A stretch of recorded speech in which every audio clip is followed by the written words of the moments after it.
삐맨 채널은 AMD 라이젠과 함께합니다. They can barely walk at first. You'll have to pull them out. I'm gonna get this shit all over me. 생명 유지 장치와 이상한 액체로 가득한 비닐 포장에서 누군가를 빼내는 두 관리자들. I think I'm gonna be sick. 이들은 비닐 안에 잠자고 있는 인간의 입을 막고 있는 탯줄이라고 불리는 도구를 제거하려 합니다. 그때 잠자고 있던 남자가 깨어나 당혹스러움을 감추지 못하고 폭력적으로 행동하는데요.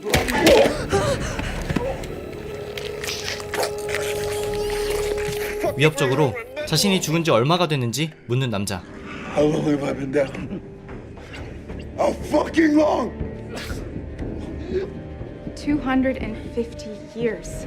놀랍게도 그는 무려 250년 전에 죽고 나서 새로운 육체로 깨어난 것이었습니다.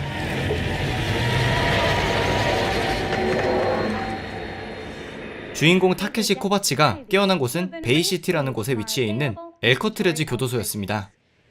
This is a cortical stack. As protectorate citizens, we each have one, implanted when we are 1 year old. 홀로그램으로 된 간수가 설명해주기를 사람들의 목에 삽입되어 있는 의식 저장소만 망가지지 않는다면 얼마든지 새로운 몸에 이 장치를 삽입해 과거의 의식과 새로운 몸으로 살아갈 수 있다고 하는데요. 이 자리에 앉아있는 사람들은 대부분 죽기 전에 죄를 지었고 죽은 상태로 복역기간을 끝냈기 때문에 교도소에 재고로 남아있는 죽은 사람들의 몸에서 과거의 의식을 갖고 깨어나 다시 사회로 나가는 것이었습니다. 하지만 이곳에 있던 모든 사람들이 범죄자들은 아니었는데요. 미래의 지구 법에 의하면 사고로 사망한 사람의 경우 무료로 새로운 몸에 의식 저장소를 넣어주었습니다. Mommy.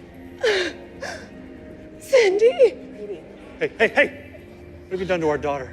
Cindy's 7 years old. You get whatever's in inventory. 문제는 이렇게 무료로 제공되는 몸은 의식의 나이와 전혀 다른 상태였는데요. If you don't like it, pay for an upgrade. Put her back in storage. 7살짜리 아이의 의식에 늙은 여성의 몸을 넣어주는 비상식적인 결정에도 돈이 없으면 어쩔 수 없이 이를 수용해야 하는 사회였습니다. Prisons lease out the goods leaves for profit. 한편 250년 만에 새로운 몸에서 깨어난 타케시는 죽어있는 상태로 무기징역을 받았기 때문에 새로운 육체를 받을 이유가 없었는데요.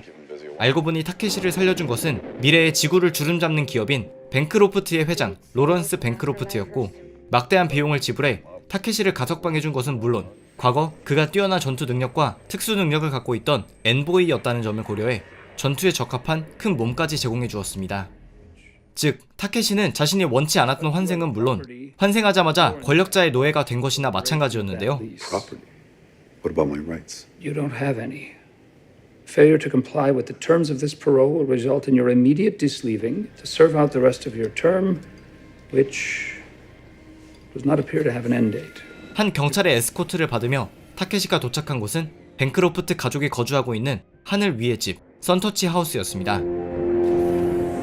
그곳에서 만나게 된 타케시의 육체의 주인, 로런스 뱅크로프트는 전 세계적으로 영향력이 있는 인물이었을 뿐만이 아니라 여러 번 육체도 바꿔가며 살아왔기 때문에 현재는 360세 정도였습니다.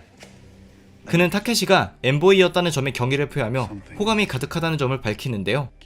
타케시는 되려 그에게 화를 내며 몸도 생명도 필요 없다고 합니다. No, I didn't ask you to bring me back into this world. In fact, I fought a war to stop people like you from happening. So, if someone doesn't tell me right now what the fuck this is all about, I might very well lose my temper. 하지만 로런스 뱅크로프트는 타케시에게 굉장한 제안을 이야기하기 시작하는데요. This is a full pardon signed by the President of the Protectorate. 한 사건을 맡아서 해결해준다면 평생을 걱정 없이 살 수 있을 정도의 엄청난 돈과 영구적으로 사면이 되어 자유의 몸이 될 수 있다는 공식 문서까지 제공해주겠다고 약속합니다. Is that you solve a murder? Whose?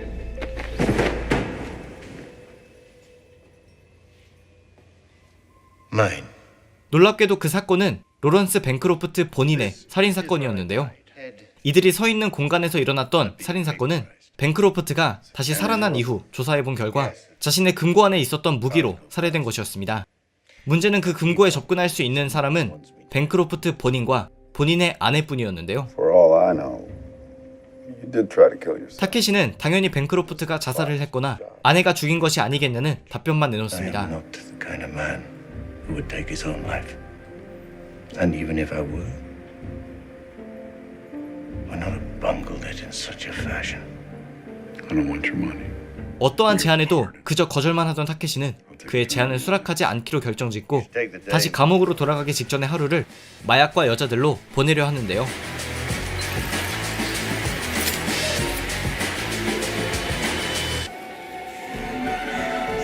약과 술에 취해 그가 걸어 들어간 한 호텔에서 인간과 똑같이 생긴 로봇과 어느 방으로 들어갈지 대화를 나누던 그때 You won't be needing a room.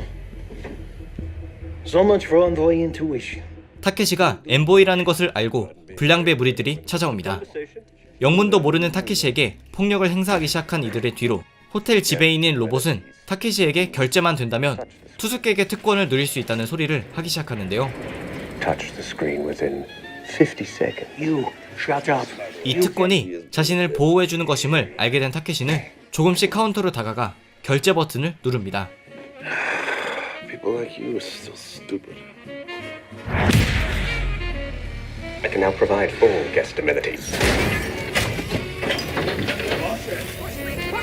그리고 시작되는 호텔의 손님 보호 프로그램.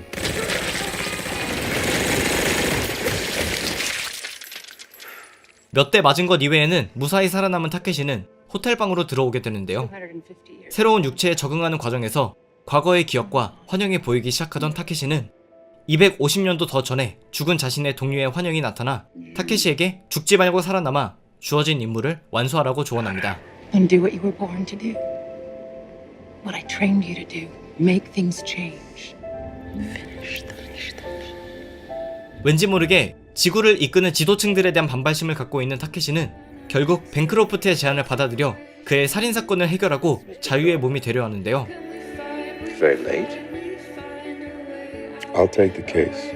수백 년 전 전멸한 엠보이들 중 유일하게 살아남은 타케시는 자신의 비밀 임무를 완수할 수 있을지 얼티드 카본에서 확인해보시기 바랍니다. This is the end. This is the end. 얼티드 카본은 제작비가 엄청나게 투자되었다는 것이 이야기의 곳곳에 드러나는데요. 잠깐 지나가는 그래픽과 세트 등은 웬만큼 잘 만들어진 영화들보다 나은 퀄리티였습니다. 게다가 이야기의 기본적인 설정도 현재 우리가 살고 있는 지구의 국가들이 사라지고 세계가 하나의 지구촌으로 변한 수백 년 뒤의 세상이라는 점, 지구뿐만이 아니라 수많은 다른 행성에도 거주하고 있는 인간들이 많다는 점, 그리고 의식 저장소에 대한 상세한 설정도 이야기의 핵심적인 갈등과 재미 요소로 다가오는데요. 체내에 위치해 있는 의식 저장소만 무사하다면 다른 저장소나 육체로 이동할 수 있는 특징과 이것이 위치해 있는 머리 아래쪽에 큰 충격이 가해지거나 에너지 무기를 머리에 맞으면 완전한 죽음을 맞이한다는 설정도 흥미로웠습니다. But if your stack is destroyed, you die. There's no coming back from real death. So, avoid blunt force trauma to the base of the brain and energy weapons fired at the head. 오늘날에도 그렇지만 미래 사회는 더더욱 자본이 인간의 생명권을 좌지우지한다는 점도 드러나는데요. 앞서 예시로 보여드렸던 7세 소녀의 사례와 더불어 에너지 총에 맞아 완전한 죽음을 맞이한 뱅크로프트는 일반인들은 상상도 할 수 없는 금액을 지불하고 의식을 무선으로 백업해내서 다시 살아 돌아온 것이었습니다. Protectorate satellite. Military grade. It is military grade, but it's not the Protectorate's, it's mine. Every 48 hours, my stack is automatically needle cast. 매 화마다 1시간에 가까운 분량의 에피소드들은 2-3시간 안에 이야기를 끝내야 하는 영화에 비해서는 전개와 인물의 감정씬이나 대화 등이 굉장히 길게 서술되는 편인데요. 이는 장점도 단점도 될 수 있지만 얼티드 카본은 초반부터 인물과 상황에 대한 설명이 부재한 상태에서 시청자들에게 생소한 주인공의 과거와 더 생소한 미래를 번갈아가며 전개하기 때문에 1회차 시청 시에는 굉장히 혼란스러우실 수 있습니다. 게다가 타케시가 분노하거나 흥분하는 장면에서는 왜 주인공이 이 상황에서 저렇게 행동하는지 이해가 안 가는 부분도 많기 때문에 초장부터 상당히 불친절한 이야기라고 정리할 수 있는데요. 전체 에피소드를 시청한 후에 결론 내릴 수 있었던 것은 초반의 혼란스러움과 약간의 지루함만 잘 견뎌낸다면 상당히 견고하게 잘 만들어진 이야기를 결국 만날 수 있다는 점입니다. What did you do to my goddamn door? Well, you didn't answer. Because I'm fucking closed. Can't you read? 초반에 시청자들을 확 끌어당겨야 최소한 망하지 않는다는 공식에서 완전히 벗어난 이야기지만 결국은 재미있었다는 것이 나름의 반전이라면 반전인데요. 강력하게 추천해드리고 싶은 분들은 평소에 SF 영화 등을 즐겨보시던 분들, 그리고 그 중에서도 좀 어두운 분위기를 형성한 이야기를 좋아하시는 분들께 추천해드리고 싶습니다. 반대로 추천해드리기 힘든 케이스는 역시나 느린 전개를 견디기 힘들어하시는 분들인데요. 차분히 1시간가량의 에피소드들을 10개나 본다는 것이 어렵다는 것을 알기에 이 점은 꼭 염두에 두시고 시청할지 말지를 결정지으시기 바랍니다. 얼마 전 시즌2의 예고를 한 얼티드 카본에 대한 소개는 여기까지였습니다. 재밌게 보셨다면 추천과 구독 부탁드립니다. 감사합니다. 지금까지 삐맨이었습니다.